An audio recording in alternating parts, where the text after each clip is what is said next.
What's up, guys? Welcome to Sensible Prepper Live. We're looking at prepper school, and we really appreciate you guys being here. Have Robbie Wheaton with us from Wheaton Arms. Great to be here. Robbie Wheaton YouTube channel, link down below in the description. They make some of the best Glock aftermarket parts on the market, and he does custom work. He gets really busy, but he does a lot of porting and RMR cuts and threading and things like that. And so check out Wheaton Arms. And was in the Marine Corps. That's the best way to say that. If I say former Marine, everybody goes, once a Marine, always a Marine. So he was in the Marine Corps. It's just Boy Scouts for big kids. Who get to play with cooler toys. Yeah, they get to play with the cool stuff. And so we really appreciate Robbie for being here. A gunsmith for a long time. Almost 30 years now. Almost 30 years. And so Robbie's just a great asset. And then also Sarah Mack. She's over there on the computer. She is monitoring questions. If you have questions, you can leave those at any time because we do take breaks for some questions. And she's keeping everything together and keeping us out of trouble as much as possible. Also, got a couple of things that I want to, well, we really appreciate Exotac. Exotac makes some of the best fire starters on the market, and these are made down in Winder, Georgia. I've been down there. It's just an excellent facility and very creative. And that's one of the big things about it. They're very well made. You can get cheaper fire starters, but these are just really made for survival. And you get a 20% off using Sootch 20 with the link down below in the description. You need a fire kit. Fire will boil your water, cook your food, give you heat, give you light, and can keep predators at bay. Having a fire kit is essential. So that is what we're going to talk about. We're going to talk about survival. And right now, because that's funny, because we just went through the Trump, pretty much a landslide. Yeah. I would say it's a mandate. Now, if you are not about Trump and you voted for Biden and Kamala, that's, everybody has their choice. But we're going to be talking about some of the things that that Trump has brought to the table. And I think one of the dangers almost is the complete optimism, which I have experienced myself. In fact, when the election was over and we're looking at the way things can go, based on the previous 4 years, but now even built up more with more support from our side. Really, I mean, just to be quite frank, more support from Congress and Senate. I think you're going to get. And I think a lot of that has to do with just the incredible amount of the biggest Republican win ever with the popular vote. Well, it's one of the big things. You look at the popular vote and Trump winning the popular vote. It's been several decades since a Republican has actually won the popular vote. And, that I think that really speaks volumes to how the American people feel about the things that they believe that Trump's going to be able to do once he's in office. A lot of that is based off of what he was able to accomplish previously when he was in office. But then, too, I think a lot of it is people are so tired of the WOKE stuff. Just being shoved down their throats constantly, and the degradation of our society, just watching us just fall off of the edge of the earth. Right. And I mean, even if you're not a flat earther, and yeah, it's one of those things that people are just really ready for, not necessarily a change, but to redirect our country back towards some semblance of center and normalcy. Just to restore America, yes. To restore it to its values. The thing is there are people that are on extreme on both sides, and really the middle of the sides. And I think one of the biggest causes was the economy. A lot of people, I mean, you go to the grocery store, and we've been talking about this for the past 4 years. You go to the gas pump, you go and try to do things. You ship a package, and it's a lot more expensive. Everything has gotten expensive. Everything. There are a lot of people that voted for Trump solely on that alone. All the other things they're going to stomach. But the thing is it's really hard to deny that we left the economy we did back in 2020 to what we're facing today. And so and that's undeniable. I mean, the economy has really crashed. But one of the things, though, that has been big is that Trump is a businessman. He's not a politician. He's not really all that good at it. He likes to, he likes to mix it up. And I like that because personally, I think it just is a good sign of a leader. There are times where I wish he'd tone it down. But, and I'm glad you brought that up with him being a businessman. To me, it's the United States government is the largest business in the world. And what better person to run the largest business in the world than one of the most successful businessmen in the United States? And when you look at the team that he's surrounded himself with, you have some of the best business minds of the 21st century that are going to be running our country. Right. I mean, those are the kind of people that we need, whether you like Trump or not. When you look at what he's done, his life's work as a businessman, the things that he's been able to do and accomplish in business, things that Elon Musk has been able to do and accomplish, the things that Vivek Ramaswamy have been able to accomplish in such a short time in their lives. And now they're going to be running the largest company in the world, which is our government. And if you think that there's not going to be outside of BlackRock,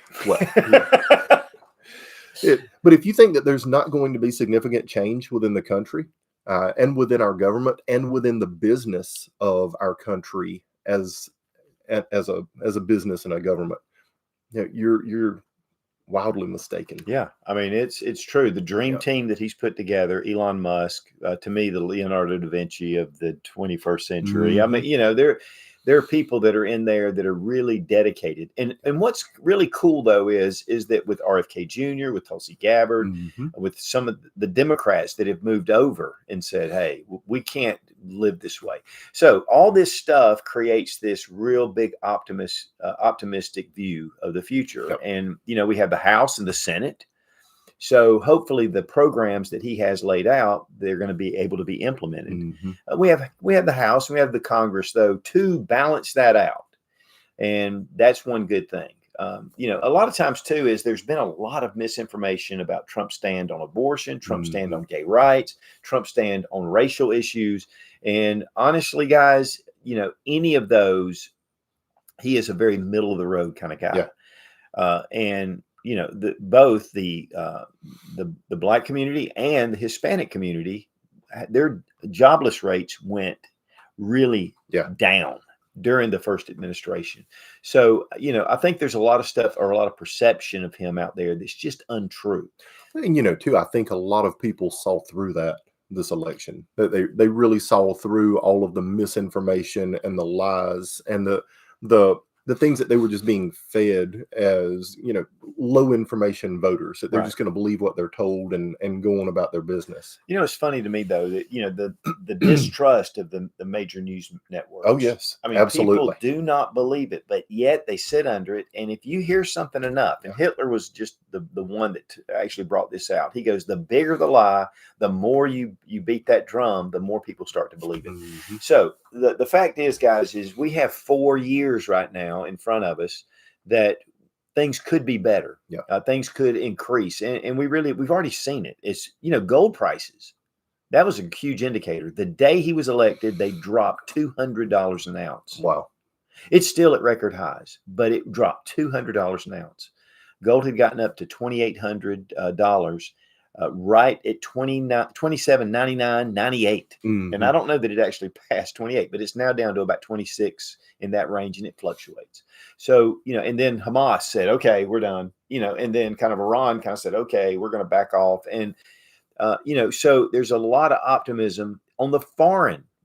That's right. Because on the world stage. Yeah, because we're a big, stable force. Yeah. The entire world looks at the United States for stability. Yeah, and they always have. I was talking to some friends of mine from some other countries this past week, and that was one of the things that they were talking about, how they watched our election intently in these other countries because they knew that the stability of the entire world was going to be based off of this election cycle, whether we were going to be moving straight into a World War III or whether we were going to see peace and prosperity throughout the world. And it was all hinged on our election here in the United States. So, there is a good basis for optimism. And I think that we need to embrace that in those areas that we can take advantage of. I think Mhm. we need to take advantage. Yep. Again, the House and the Senate, are both majority that are going to be on the Trump side. And then we have the Supreme Court, which is a huge plus right now. I mean, really, we were hanging on with the Supreme Court for a while there. Yeah. But I mean, I'll just tell you guys, the morning of the election, when that, I didn't look. I went to bed early. I picked up my phone and I just thought, I don't want to even look at it. I just don't even want to look. And I finally opened it up and I was like, yeah, not because of Trump winning, but because of the potential for us to move ahead. Because I really felt like we were sinking into a giant abyss. Yeah. Yep. Now, that's all well and good. And that makes us all kind of step back and go, well, what do we need to worry about? Remember, though, that in the first Trump presidency, that COVID did hit during that time. And so COVID, Trump had to deal with COVID for about a year, which really led the country into a big mess. It was uncharted territory. There were a lot of bad decisions made. There were a lot of people that were given misinformation as well. And trying to, not necessarily, and there were some that were definitely nefarious, but a lot of the people just didn't know. And all of us had some doubts and wondering about what was going on and how we were going to deal with things. So don't get complacent. And that's the big thing that I want to talk about. The Trump slump. And the Trump slump, really, that's a big term they use in the gun industry. When Trump was in office, gun sales just, which and prices came down, ammunition prices came down. It was available. We felt like there were a few things. A lot of people, when I mentioned Trump, even to my base, especially on the Sootch channel, I would put something about Trump on there and I would get comment after comment about the bump stock ban or due process. He had said some things. And so a lot of people were concerned about the Second Amendment. I think the one big thing that happened to Trump, the biggest part that really solidified his commitment to the Second Amendment, is Donald Trump Jr. Donald Trump Jr. is a massive gun fanatic. He's working with GOA. He's doing a lot of stuff. He supports a lot of organizations. He's at NRA. On the show floor, running around, having custom guns ordered. I mean, the guy is just crazy. I mean, he's hilarious. I love him. And he is a huge Second Amendment supporter. He has his hand on the pulse. And then he has his dad's ear. So a lot of times I would put things out about Trump, and then I would get comment after comment about, he's passed more, he's done more than even Obama did, and blah blah. And you know what? I understand that. I didn't like the bump stock ban, even though I don't even like bump stocks. I didn't like it because it's just part of it's an infringement. And I didn't like the comment he made about due process and just with the red flag laws and stuff at the time. But what was our alternative? Harris, who's openly stated that she wants gun control, openly stated. Biden, who openly stated he wants, assault weapons ban over and over and over. So, we've got to look at things with what is the best case, what is the best thing. You may not trust Trump, and I understand that, but I think that really Trump has made a big turn toward the Second Amendment. It's going to be much stronger. With that being said, what are the threats? What are we still facing? Yes. Oh man, America's back on top. We're ready to go. Everything's going great. He's going to fix the economy. And I think he will change some things with the economy. But first thing we're looking at is this lame duck Congress, Senate kind of situation. But the president is probably the worst. Biden has already, of course, many of you have seen this, where Biden has authorized Ukraine to use U.S.-made ballistic missiles against Russia. Out of the blue, just did it a couple of days ago, which Russia's like, okay, no, because once they use those kind of weapons, and they've told the U.S. a number of times, they said, you can furnish arms, you're doing what you're doing. We don't like it, but you're doing what you're doing.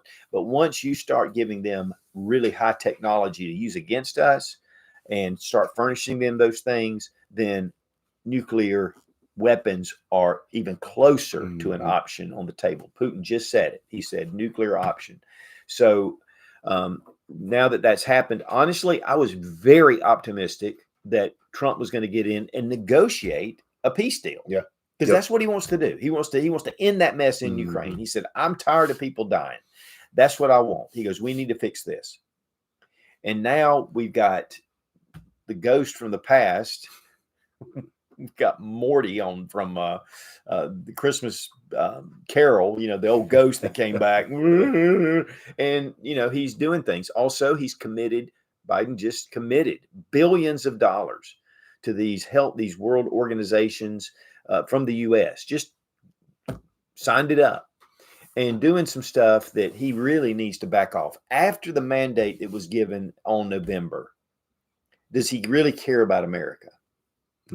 Or does he care about his, line in his pockets? So first off is we have some decisions, and December is not even here yet. So we've still got to go through December. What are the different things that they're going to strap us with from the old regime, pretty much?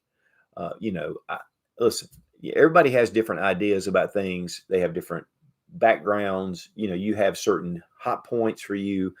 If you're a minority, you definitely have some things you're concerned about. Understand that. If you're looking at women's rights or whatever, there are definitely things that can concern people that didn't want Trump in office, but he's here now. And so, I really think that we're going to see a lot of progress in the right direction. So that's just my take on it. But war with Russia is definitely one of those that's gotten a little bit closer. Hopefully nothing will happen until Trump can get in office and start really de-escalating. And I'm sure that Trump has maybe even talked to Putin already and said, hey, look, when we get in office, we're going to be calming this down. One thing, it was funny, you were talking about people from other countries. I was talking to somebody from China the other day, and when Trump first came into office, they were not for Trump. They thought Trump was going to cause problems. They didn't like him during his first term. It was now the average people in China want Trump because their businesses are hurting. China's industry is hurting because they're not getting the shipments and the people buying things because we can't afford it. We're having to pay for food and other things. And so you're right. There is a lot of people around the world that have been excited that Trump's coming to office. And, for people from another country, it's kind of a double-edged sword there with that as well. You've got potential tariffs that we could be looking at against other countries to level the playing field as far as the buying and selling and trading of goods and services across the world. Where right now the dollar is very high comparatively to the rest of the world. The Chinese RMB has always been historically low and traded at a much lower rate. So when you start adding tariffs in there on goods and services to level the playing field across the board, that could change some things and make U.S. made products a much more viable option than imported products as well. Right. It's like we just launched our T-shirt. I don't have it on right now, but we just launched our new T-shirt, and it's made right here in the USA. They can act, and it's at a favorable price for USA made products. And so but here's the one caveat with foreign trade. If we do like Trump's going to do, one of the things he's doing is the petroleum and making us more energy independent. It's drill, baby, drill. That's the one thing is the day that Biden walked into office, he started signing executive orders to stop leases and to stop drilling as much as possible. They tried to cram this green energy down our throats. One thing that's going to happen when we start drilling and when we start producing and getting energy independent is that around the world, because we use so much petroleum, that prices are going to go down. On everything. Yes. One of the problems, the biggest problem probably with our economy is the price of gas, not just at the pump, but at the truck stop. And for airplanes, air travel, for all the different things that we use fuel for, that makes all the goods and services that we get higher. So while China might not like it, they're getting tariffs, all of a sudden their shipping costs have dropped into half. Because we are not buying as much, and supply and demand, you're getting more, you're getting a better price from other countries that are oil producers. So it is a ripple effect. Oh, yes. Especially when the U.S. is so big and we consume so much. Well, and one of the big things that a lot of people don't really notice within this country our gas prices are our gas prices are very low compared to the rest of the world. Right. You go to Central or South America, and diesel is going to run you $7, $8, $9, $10 a gallon. Wow. For diesel in Central and South America. Gasoline is $6, $7 a gallon. So compared to what we pay for gas, it's much more expensive in other parts of the world because the United States buys so much. We get it at the Amazon rate. So, well, I mean, we export a lot of oil as well. We do. We export a lot of ours and import a lot of other people's oil. But it keeps our prices very low on fuel, where other countries, they don't buy as much as we do. They don't consume as much as we do, and their prices are higher. If the United States is much more energy independent, then what that's going to do is open up the rest of the world to Saudi oil and some of these other countries where they're going to have to sell their oil at a lower price to be competitive, right? Which is going to drive fuel prices down worldwide, not just in the United States. Right, that's right. Which is also in turn going to lower the cost of goods, lower the cost of products that we're shipping around the world, no matter what country it's coming from. So yes, you are correct. There will be a huge ripple effect in lowering the cost of transportation based off of fuel. Right. I mean, when you have Elon Musk, who owns one of the largest electric vehicle companies, and he's saying we've got to have fossil fuels. Yes. And he says, I hate to even have to say it, but he's just telling the truth. Okay, we're gonna hit one more thing, and then we're gonna go to some questions because you guys put out some really great questions. But this is a big one, guys. As much as we are optimistic, and we're gonna see some prices lower, we're gonna see more supply. The national debt is still looming, and there's not a whole lot that we can do about that. We can cut, and the great thing is with Elon and Ranswamy and those guys that are getting in there and going to start cutting these agencies, this is going to open up some that we can pay toward the national debt if we can get Congress and the Senate on board. Right. One of the things that happened down in Argentina with Milei when he went into office, first thing he did was start cutting out government agencies. He just went boom, boom, boom. I saw a thing where he had a whole chart of agencies and he just started ripping them down. He goes, gone, gone. And now they have one of the best economies they've had in 50 years or longer. And I'll tell you, Argentina has been through a hellacious mess. And if you want to read about the actual events, then for Fowl, who wrote this is the Modern Survival Guide for the Coming Economic Collapse, written about events that happened in Argentina in 2003. He's going to have to write a new book that talks about the economic surge with Milei being in office. Right. Well, he was smart. He got out, and I think he went to Scotland. But but he will. But and it's funny because he and I are getting ready to do a collaboration. Awesome. He got in touch with me recently, and we're going to do some stuff. So I'm really looking forward to that. I've been promoting this forever. There is an Amazon link down below in the description because I keep bringing this book up. This will change the way you think about things and about prepping. It's a very important book. Again, guys, we have 4 years. That doesn't mean that it's over after that. And we're going to get into some of that in a minute. But the big thing is our national debt. We are going to have to, the piper's going to come and we've got to pay the piper. So one thing I'm optimistic about is the crash could be softer with what we have in place. But really overall, I mean, it's not time to go, oh man, we're living in it's like living in the 1920s, in the roaring 20s. And everybody's going, yay. And then all of a sudden, and when that happens, typically we go to war. That's just the way and through history. Okay, let's go to a couple of questions. Bill Kilmer asked, what's the difference between Marines and Army infantry and Boy Scouts? Boy Scouts have adult supervision. I love it. Alana Breck says, question, how do you keep your prepper group moving forward? Yeah, and that is a challenge, especially when things like this happen and everybody kind of sits back, because when things start to go nuts, everybody's there. We have like packed out, but when things start to slow down and things are going okay, we have a core that we stay with. The one thing I will say about the prepper group is for us is when we developed it with people that were like-minded, but also were even keeled, that were wise, that had some sense. They weren't emotionally driven. They didn't have big egos. So what we do is we get together every Sunday night and we will have dinner We'll have a potluck, or we have a menu actually. And we'll come together. Everybody will bring something. We'll have dinner. We'll have a time just to hang out and get to know each other. All the guys will sit at the table and we'll talk about guns and this and that. And then the ladies are over there talking about some things that they're talking about. And then we get together and have our regular meeting.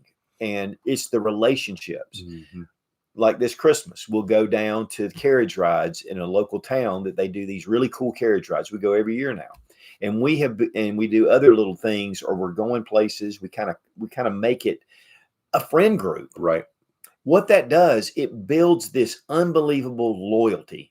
So if these people, they become family. I mean, they honestly become family. If you're too rigid and you're too like, we got to do this, we got to do that, it starts to lose that relationship. And you really need that, because in hard times, you want people that you love around you and that you would take a bullet for. And at this point, with our group, and we've all said it, we love each other that much to where we would sacrifice ourselves for each other. And that is just a beautiful thing. So building relationships in your group is vital. Even more important than building the prepper group itself. Right. Because you get a big ego in there, and then you start having factions and you have problems. If everybody's together, then you work through those things, which we've done. We've had a couple of those things. They were minor, but we did. Lindsay Dills asked predictions for 2025. Well, I think we're going to see a lot of pluses.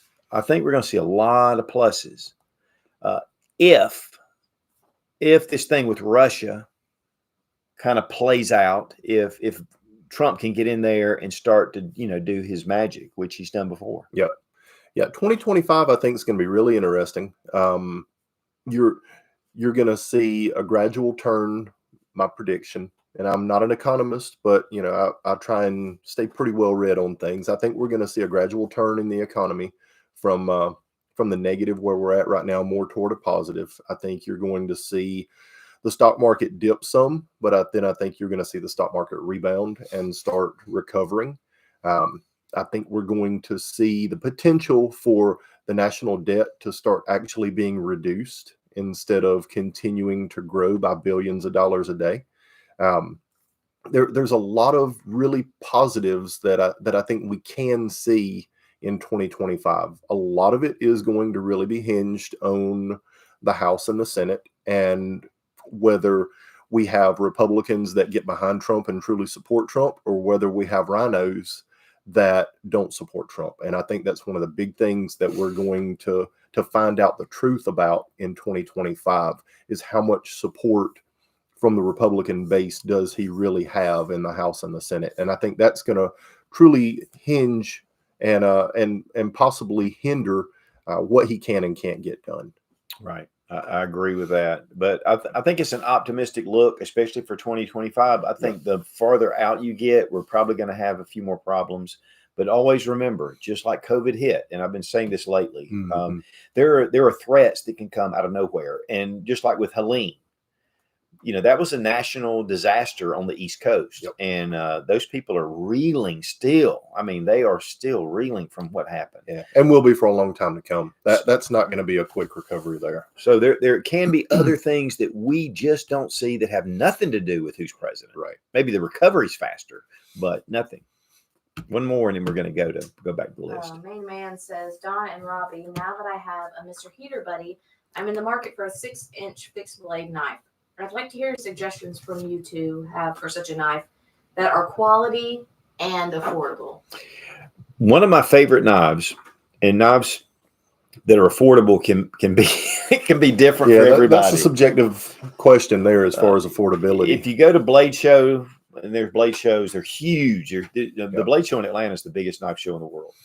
If you go there, you can find a $10 knife. You can find a $1,000 knife. Or $10,000 knife. 10,000. Yeah, I mean, you can do custom knives.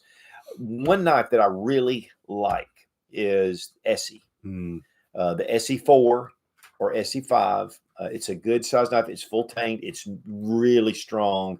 It's really sharp, easy to keep sharp. It's just a really quality knife. They run about $120.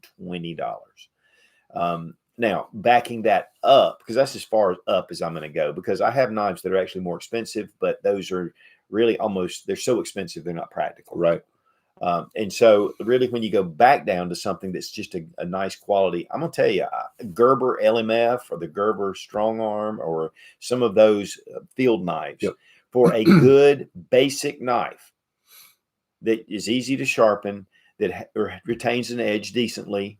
That's just that. Those are really just good knives. Yeah. They're just solid, and the U.S. military uses those. So I like that. If you want something even cheaper, the Glock field knife is just a great knife, and it can be used as a throwing knife, which we've demonstrated because it's balanced well. But yeah, I think if you're looking at a middle of the road, I think Gerber makes a really good knife. SOG, SOG, they make some good knives as well. And then Cold Steel. Cold Steel actually makes a really good knife and typically a little bit lesser price. But what do you think? Yeah, I really agree with you 100%. As far as like strength, usability, durability, edge retention, ease of sharpening, the SE would be my first choice. Yes. Yeah, that one drops right in there. It's not overly expensive. I think to me, that's a middle of the road price knife. Yeah. That is not a budget knife, but it is a great knife for the money. That would be my number one pick. Right. The Gerber stuff, the SOG knives, I've been a huge fan of SOG knives for a long time. Great knives for what they're designed for. Don't try and use a SOG knife as a prying tool because you will snap the blade. They are extremely hard, and they're not designed to be a prying tool. But if you're using it for what it was designed for, as a chopping or cutting instrument, the SOG knives work really, really well. And price point wise, they're similar to what the SE would be, give or take a few dollars one way or the other. Gerbers are always great knives. There's so many. Ontario Knife and Tool. Yeah, good K-bar. Good K-bars. I love my K-bar. Yeah. That harkens back to my Marine Corps days. Every Marine's got two things. He's a rifleman and he's got a K-bar. That's right. And knows how to use both of them. But the K-bar is a great tool. I mean, it's been used since World War II. It's a very reliable, dependable weapon and easy to sharpen. Ontario Knife and Tool makes great blades. So, that's another one that I'll throw out there. Now, we'll throw one that used to be really budget. They've kind of fallen off a little bit of the budget side. But, of course, any of your U.S.-made, like your bayonets, what they use, those are good knives. But they're a little bit more purposeful. But honestly, an AK bayonet is one of those knives that's multi-purpose. It's typically lesser expensive, and they're just tough. And one of the things I like is you can take the sheath and the knife, and you can use the back end. You can use it as a clipper. You can metal bar and stuff. Yes, you can cut metal with it. So that's something. In fact, I think I did a video on that years ago when they were less expensive. I think they've kind of gone up over the past couple of years. Okay, so we just talked about the economy and the national debt. Let's talk about some other things. This is one big one. This is something that honestly I've been doing some research on, and I've really agreed with Trump on the cartels, making the cartels a terrorist organization. The big thing right now is that these cartels are getting footholds in the U.S., on U.S. soil. And a lot of that has to do, they're able to recruit a lot of the people coming across the border. This is the big problem. If we declare war on cartels and we make them a terrorist organization, we start sending in special forces, we send in troops, actual troops to take these cartels out.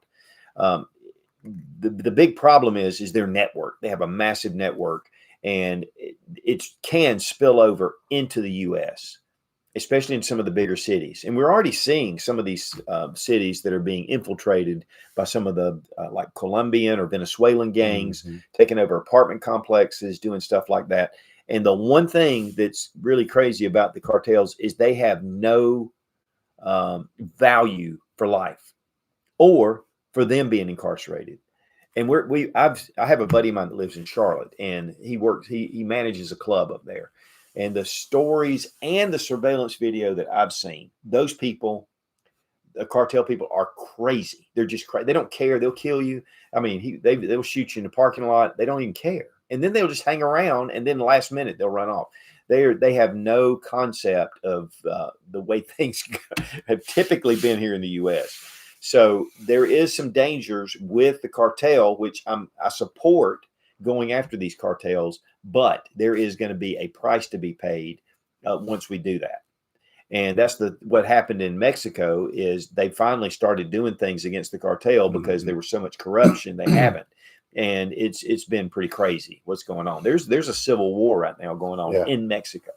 Well, it's kind of a double-edged sword. When you look at what Trump was saying yesterday or earlier today about using the military within the United States to remove these violent illegals from this country. They're not citizens, and you can use the military against non-citizens. Right. Yeah. Only citizens are protected with posse comitatus, which means you can't use military troops on the civilians. Correct.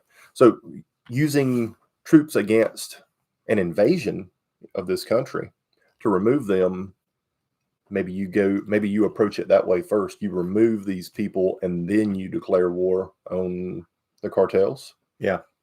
I don't know. Well, the fentanyl and everything that's coming over the border, I mean, that in itself is the big, and the sex trafficking and just the crime, that human trafficking, and bringing in all kind of craziness. So this is something to consider, especially if you live in a bigger city or you live more toward the border. There could be problems that happen there, and there could be reprisals against civilians because these people are really, they're just crazy. And again, have no value for human life. So I really think that is one of the threats that we could see coming up is possibly just this cartel action. It's just like terrorism. Mm-hmm. And they will use bombs and explosions. They'll burn houses down. They'll shoot truck cars up. I mean, there's a lot of things that they do, and they torture as well. So that is something, and that will be on American soil, which is different typically than what we've seen in the past, except for 9/11 and a few things like that. I mean, when you've already allowed your country to be invaded, you've got a lot of cleanup to do to be able to protect your country and your citizens. Okay, so also, and this is one thing that it's deathly quiet right now with the left. Mm-hmm. Now, not on social media, you can see them freaking out and all that, but as far as that's just people trying to get views. Yeah, and they're doing it. Yeah. But the thing is, we're looking at possible, especially more toward the inauguration. Mm-hmm. We could see more civil unrest. I really expected a little bit more already, but I think the thing is he's not in office yet. So they're kind of biding their time, but I bet they're making plans. So civil unrest is always one of those things with some of these groups, with the Antifa, the anarchists, and some of these people that just use opportunities. They probably don't even really care. It's just the opportunity to, I heard one girl that was very woke, very liberal. She actually was one of the Disney actors, a black girl. And she said, she got woke. She got unwoke, or she woke up and she was like, okay, this isn't right. And she said, I don't know what stealing a 90-inch TV has to do with racial, problems. And it was a pretty interesting conversation, but we could see civil unrest. Also, this is one thing, though, that I think is very plausible. I think we've seen this already twice, but another assassination attempt on Trump's life. And I think that is one thing that we could see some problems. Hopefully, they'll be able to protect him. And we do have Vance in the wings, which I really like Vance. But really, Donald Trump is, honestly, for what we're facing right now, he is the man of the hour.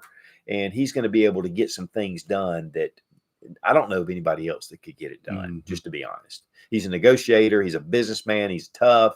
He knows how to make deals, and he's really good at it. So really an assassination attempt or a possible, actual assassination could alter a lot of things between now and the next 4 years.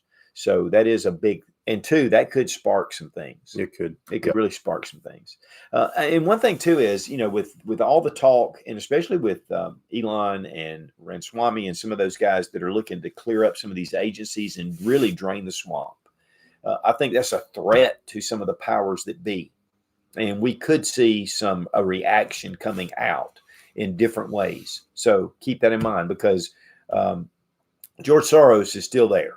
The World Economic Forum is still there, making talking about crazy stuff.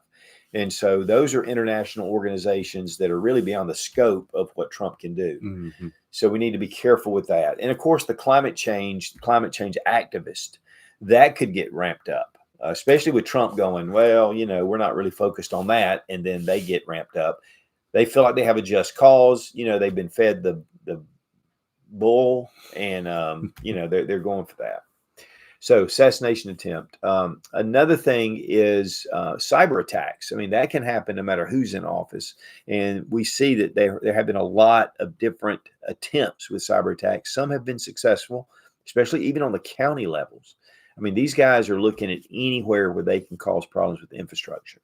Saw last night where the Library of Congress had been a victim of a cyber attack earlier this year. They hadn't announced anything about it until the last few days. I guess they want everybody to return their books. Maybe they thought they apparently they can get away with it. They doubled everybody's late charges. I don't know.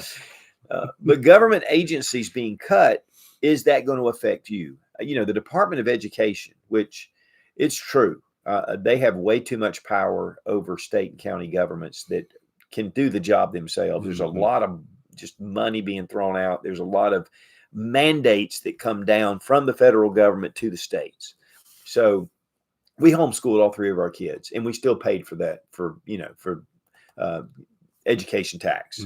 So, and whatever, we did it, and that's our choice. But there are a lot of things out there that the government really hinders and causes more issues than it solves. And obviously, we've seen a huge decrease in our standing for our national education. We have really gone down to near the bottom. And we can't continue to do that and remain a formidable source of innovation and different ideas that we have if we don't have the people. That's right. Absolutely. And that's one of the things where you see bureaucracy and the overreach of these government agencies just stifling the growth of this country, whether it's from the Department of Education with our educational opportunities for our children, these woke universities that are not teaching these young people, these young intelligent minds, to be free thinkers and to think for themselves and to form their own opinions, but to only believe what they're told to believe and to comply and conform to everything that they're told by their superiors. From that level all the way up, we're seeing just tremendous overreach from a lot of these government agencies, and that's one of the things that, to me, we could see the largest change in this country in decades, maybe even over 100 years, is scaling back or removing these agencies altogether and allowing our country to be primarily state government again, like it should be, reducing the size of the government and increasing growth within this country from small businesses all the way to large corporations. It would make us a formidable world power almost overnight. One thing, I have a friend of mine that's he teaches biology at one of the local universities, and he gets these students in that they have different issues. And most of them are like anxiety issues. They can't, they give them the pressure with tests. They fall under different categories. And the problem is, every year he has major issues with those students. They are very privileged. They take this status and they go way beyond what it should be. And that's part of government regulation, government industry, government mandates. And he's like, I'm just ready almost to quit. Because, it's like every year he looks on his roll and he goes, well, I've got 8 of them this year. And he's like, oh my gosh. I mean, they're trying to take them to court. They're bringing them before the board at the school and trying to make complaints over things that they're just causing a lot of problems. And that's just a small symptom of a larger problem that goes on all across. And it has a lot to do with the regulations and things that are handed down from the federal government in these programs. So I'm all about abolishing the education Department of Education, but there are other agencies that could affect you in some way. So we need to be mindful of that as things go along. Or you could work for one of them. Yeah, you could. And if you're a teacher and you're like, oh my gosh, but the state governments and everything, they put a lot of money into that. They do. I was talking more like on the federal level. There's probably at least one person out here today that's watching this show that works for the federal government. And there's a potential that your job or your career could be at risk right now. Yeah, it's true. And, they're like, it's not fair. They shouldn't be able to do this to us. And on the flip side, there's people that work in the private sector that lose their jobs every single day and have to go somewhere else and find a job. Working for the federal government should never be a lifetime appointment. Whether you are appointed to a position, get hired for a position, or get elected into a position, it should never be a lifetime appointment. All right. You should have to leave that position at some point. And just like with the private sector, when the private sector downsizes and because of a lack of work or lack of financial returns from a certain business, they close that business altogether or downsize that business. The federal government is no different. It's sometimes you have to look for a new job, and that just may be the case with some of you out there watching today. Yeah, that's a good point. Sis, we're going to go to a question right after this. We're going to go to some questions, but one of the things too, that's another threat is the head of the Longshoremen's Union has said that if Trump wins the election, they will go on strike in January. And that's going to shut down a lot of imports coming into the U.S. And there's a lot of things that we depend on. So that could be a pretty major deal. Maybe Trump can help negotiate that or do something to make that end sooner. But that is one thing that we need to look at for this coming year, because that could really affect a lot of things with us. And so Longshoremen's Union, anything that comes into the ports, it's a lot of goods and services. Ask for toilet paper in your stocking this year. All right, let's go to some questions. Chatelature asks, hello from Northeast Georgia, gentlemen. Stacking and storing here. What are your guys' thoughts on Lake City ammo situation? Meaning they bulldozed one plant and consolidated the others, cart before the horse.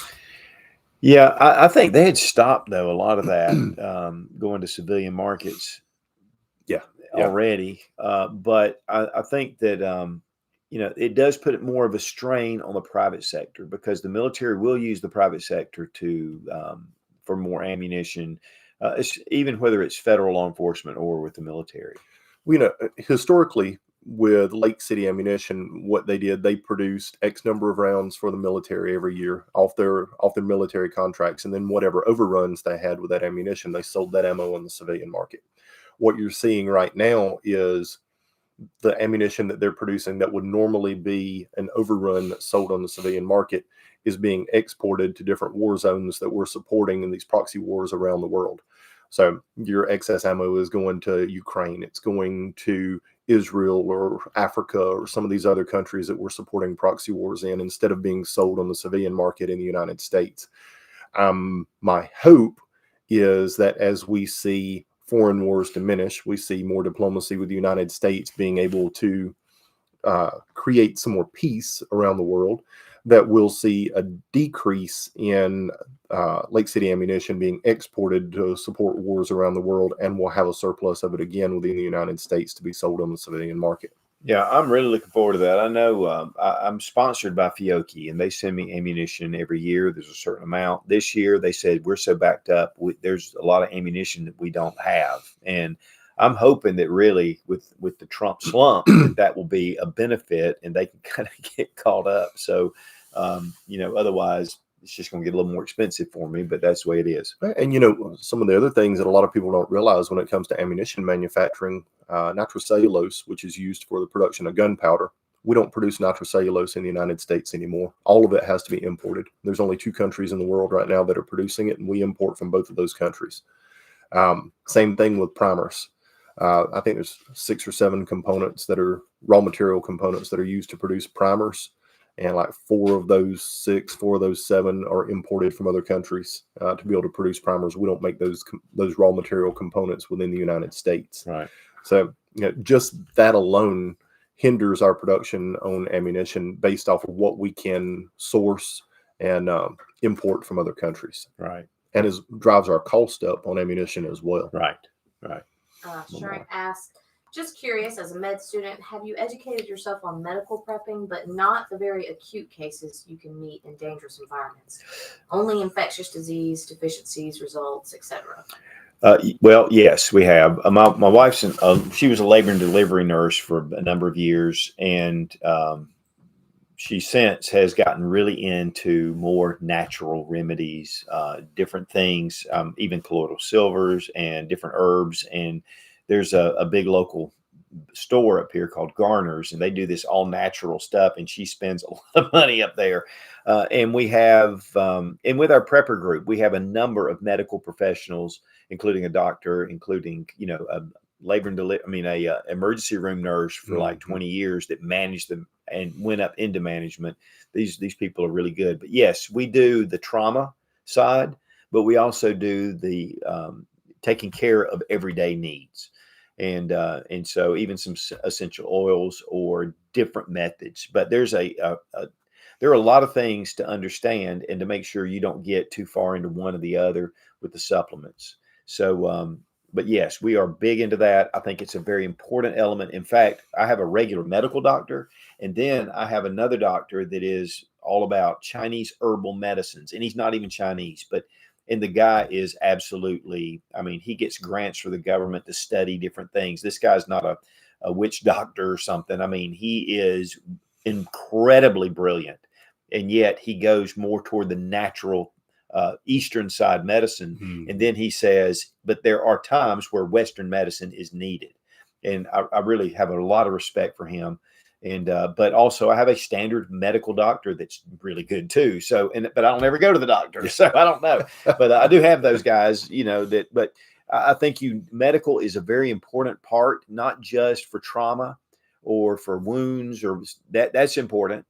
But I think that the long term, your possibility of getting sick and having infections and different things are far greater than they are for you to have a gunshot wound. And especially the older we get. Right. Right. So yes, we are very much about that. Okay. Let's, I want to go ahead. I just happened to realize what time it was. One of the things though, to realize, guys, and we talk about this a lot, and I think this is one of those important concepts to understand is while things are going good, things are going great, it's just like everybody's kind of floating around. Watch for certain signs. There are certain things that can happen, and it takes a couple of days before people catch on. Once it does this, once people storm the Sam's and Costco, and once they wipe out the grocery stores, it's too late. So planning now while things are kind of humming along, and then when something goes on, start making preparations. Maybe, there's something with a longshoreman thing. That's something that we will probably see, and it'll probably cause shortages. That could affect everybody within this country. Yeah. Yep. So start thinking a little bit about that to put some things back that you're like, I've been thinking about restocking my toilet paper. I think now's a good time to do it. Yep. I want to look through my preps, make sure that I'm okay. What do I need to do in case there is and then if there's not, you've just built up some more of your preps. So what can you do now? So we've talked about some things. We talked about the optimism. We talked about the threats. Let's talk about a few things in our time left of what you should be doing right now. Again, you have 4 years. We have 4 years right now that should be pretty smooth. I look at it a little bit differently. I say you only have 2 years because we have midterms coming up in 2 years. Yep. As a prepper, we should be looking toward the midterm elections right now. We haven't even put Trump in office yet and sworn him in. We should already be looking toward midterms. Who's going to be running? Who are they going to be running against?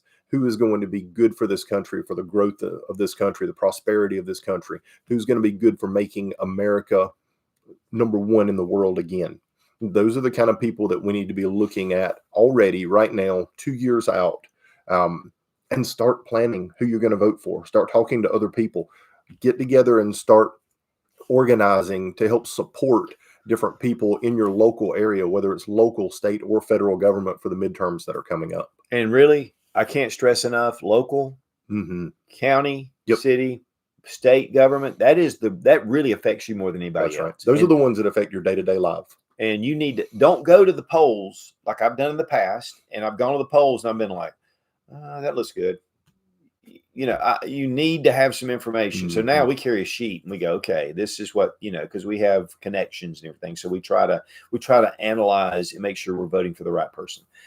So now's a great time though to get organized, get your stuff cleaned up, get yourself straight. look at your dates, your expiration dates, and rotate your different food and things like that. Make some plans.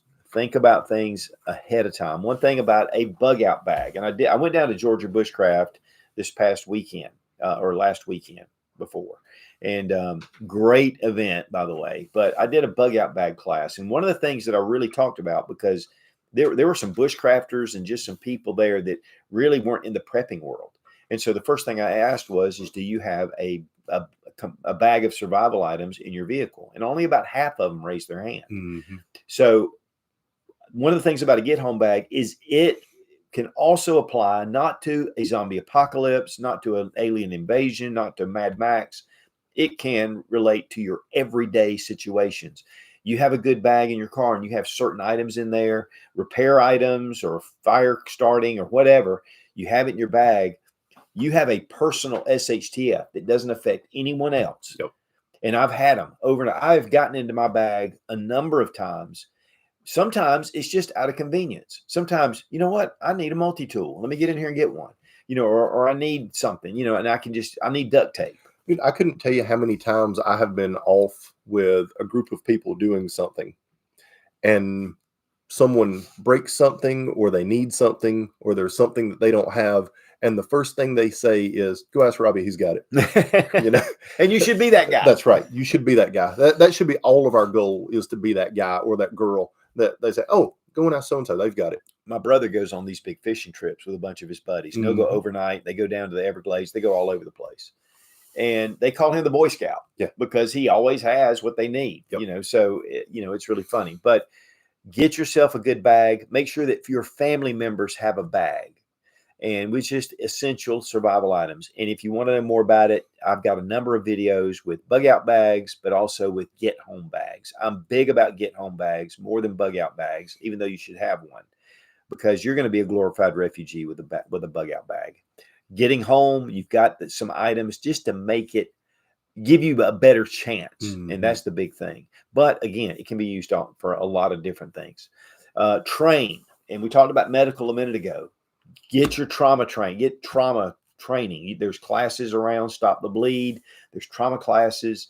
There's a lot of different things out there, resources. If nothing else, go to the Red Cross and see what they have. That's right. To offer. Red Cross offers a lot of free courses and then paid courses as well. But, whether it's Stop the Bleed classes, you can get those from the Red Cross. Just your basic CPR and advanced CPR, you can get that from the Red Cross. But there's a lot of training out there. When things are good, don't become complacent and not continue with your training. When things are good in this country, that's the time to increase your training and focus even more on it, because things are good and you do have the opportunity to be able to focus on things that maybe you can't focus as much on when things are bad and you're having to work all the time. Just like this. Yep. Get this done now, because when it does this, those training classes are overrun. Absolutely. They don't have time to take care of you. Your self-defense classes, whether it's shooting, whether it's martial arts, whatever it is, get that stuff under your belt now. Take this time of a little bit of reprieve, hopefully, and be able to get ahead. And then, it's going to give us more available financing. That's right. We just have more money, with gas prices going down, which they should, and with your food prices and your utilities and things like that. Again, all this is based on transportation and the cost of fuel. So once that happens, and then we're going to see some other things, and then just the general optimism, but don't be complacent. Robbie had it just right. It's like, don't get lazy. This is not the time to get lazy. Yeah, it seems like, man, I feel good. That's the time to prepare yourself. That's right. For a future, because guys, there's a lot of different things that can happen, and we need to be ready. So with all that being said, I think our time is up, which it's gone really fast today. Yes, it has. But guys, we really appreciate you being here. Again, it's great. We've got some, there's a silver lining right now, and everybody's, not everybody, there's a part of the country is just depressed. But as far as really the optimism of America restoring and our economy coming back and really kind of cleaning up some things and we didn't, even though we kind of touched on it, it's just like the border. I mean, that's going to be a huge plus. So getting some of this stuff taken care of, it makes you kind of go, hey, we're doing great. But there are things around the corner, and we need to be prepared. And again, it could just be a personal SHTF. Make sure that you have your survival preps put aside, ready to go. Again, we really appreciate Exotac for sponsoring today's episode. You get 20% off using Sootch 20. You need a fire kit.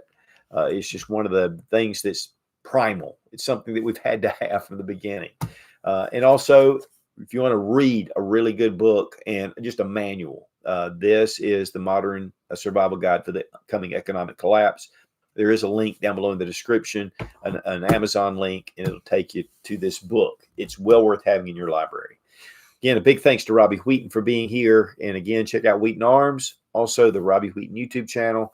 And we just really appreciate Robbie. If you have some custom stuff you need done, this is the guy to see. And we really appreciate him being here. And also Sarah Mack for taking the questions and delivering them and just helping us get things set up. We really appreciate her help. So be strong, be of good courage. God bless America. Long live the Republic.